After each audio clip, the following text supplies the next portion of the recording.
I'd like to kind of go through maybe some high-level migration processes and kind of the common gotchas that we've gone through. From an overall strategy perspective, how do you want to see your network evolve? Do you want to do what's called cap and grow, where you basically stop doing incremental capacity adds to your existing network and then grow in a separate network? Or do you want to migrate your existing network traffic to a completely new network and then upgrade? And then what form of in-service or out-of-service upgrade do you want? So, depending on what your end state network is going to be, there's a couple of different strategies that can be used.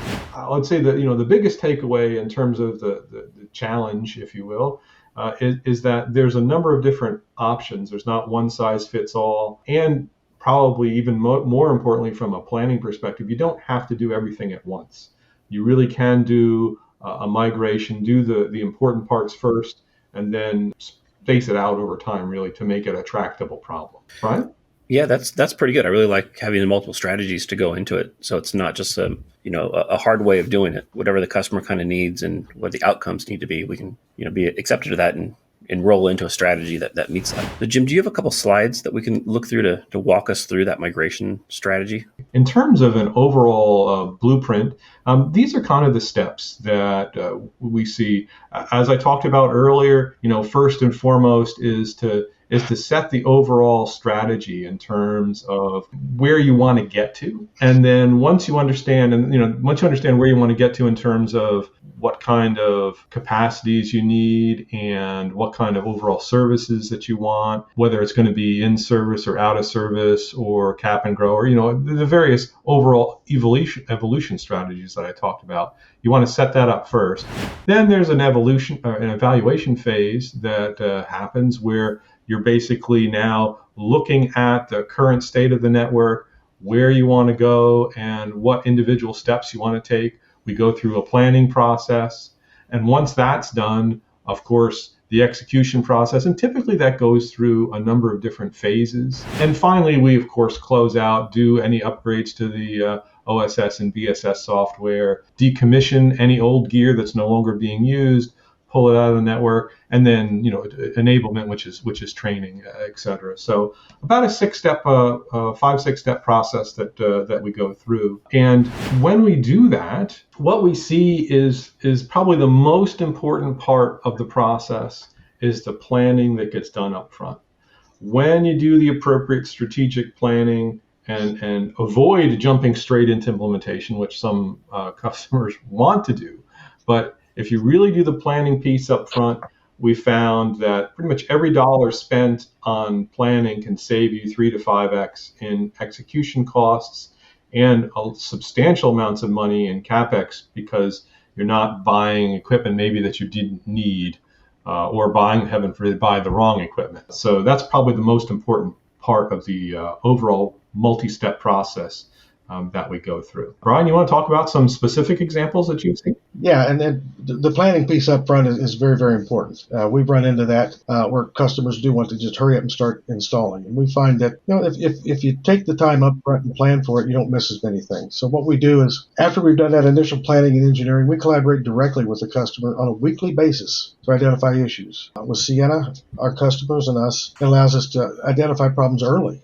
and plan for resolution before they manifest themselves while we're implementing the system. During our efforts with many of the military departments, we come across degraded fiber between node locations. With fiber characterization, we're able to identify all that, alleviate that problem, and in many cases, we have to do repair actions with the government to fix that. We find that doing that early in the process alleviates a lot of problems. Through this process, I've seen these projects, they do take a little bit of time to go from kind of the ideation phase, the sell phase, all the way to completion with the outcomes. And during that process, ordering equipment takes a while, getting all that kind of prepped. So the heavy end lifting and discussion part up front, is definitely key for a successful outcome.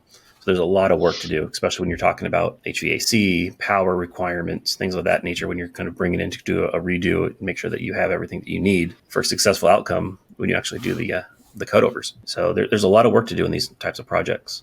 So I think, being very heavy up front with discussions and going through that on a weekly basis is definitely key for a successful implementation. So Jim, I'm going to kind of throw it over to you for closing remarks and kind of the last slide, if you got one. I guess what I would like to have folks take away. We've talked a lot about the advantages and the steps that are necessary to go through a successful migration. But we've done this a number of different times, and this is not the first time through. So we've got a certain pedigree behind us, and a fair bit of experience.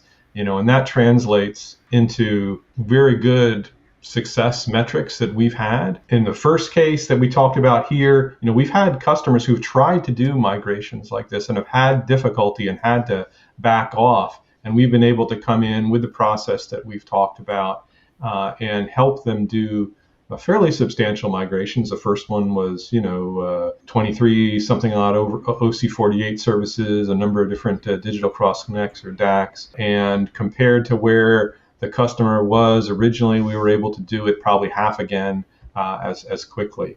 In another case, we were able to get efficiencies in terms of both the direct and operating costs of around 40% compared to where a customer was before. And in many cases, because of the upfront planning that we're talking about being so important, we're able to set a plan, execute against that plan, and get in and out in the time scale and for the budget that we said we've been able to. I guess the takeaway I'd like to leave folks with is there's a number of benefits here, which we've talked about, and this team is able to allow you to plan and execute and reap the benefits of those improvements of TDM upgrade by the process that we've talked about, and we're looking forward to helping you do that.